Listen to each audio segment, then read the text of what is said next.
Well, with Obama elected the winner of the presidential nomination, unless there's some kind of mishap with a miscount or some shit, um, I can get into how we could move toward a more progressive tax policy in order to combat moderators.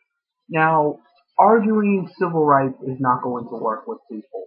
They don't want civil rights. It's just that simple.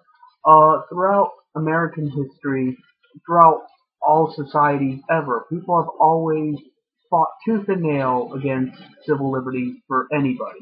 You know, they pick and choose groups of people to attack because you can't simultaneously control all of the people all of the time, or else you wouldn't be able to control any of them. You have to create this differentiation between privileged class and unprivileged class in order to sustain the enslavement, because obviously the privileged class doesn't think there's a problem, and even if they consciously realize there's a problem, it doesn't affect them. And they figure that by fighting against the enslavement, that it would somehow take away their nice things.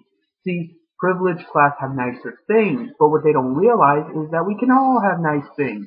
Nothing is stopping everybody from having nice things except for the enslavement. If there was no enslavement, we could all produce the means to have the nice things anyway. We could all have health care, we could all have education, things like that.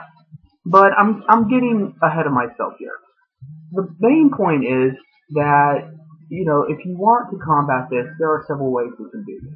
And my first proposition is that we issue an internet tax. Now, in order for something to get on the ballot, there needs to be, I believe, 15,000 signatures. I'm not sure. But if you can collect quite a bit of signatures, it will introduce this ballot to your state representative. The House of Representatives. Then the House of Representatives will vote on it, and then it goes to the Senate, and then it goes to the President to sign.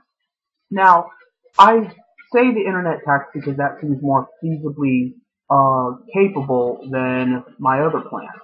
So the internet tax is the idea that every website get charged 1 cent per unique IP address that visits them monthly.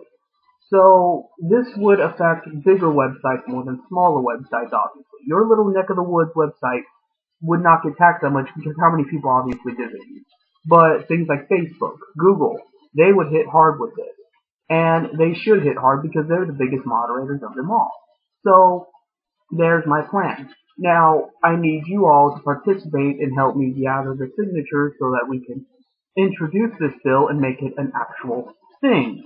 Now, if it doesn't pass, there are other plans, there are other means, because obviously the law is pragmatic. Just because it can't get passed in one way doesn't mean it can't in another. And in fact, this is a federal way of doing it. There is always also state means of doing it. If you say live in California, you could do a lot against moderators because Facebook and Google are both located in California. So if even you could just pass this bill or something similar in California, you would be doing a great deal of good. So I hope I've helped you better strategize how we can legally fight against moderators. And I want to see what fucking Mark Anthony and all the other trolls have to say about this. Because I'm not issuing death threats.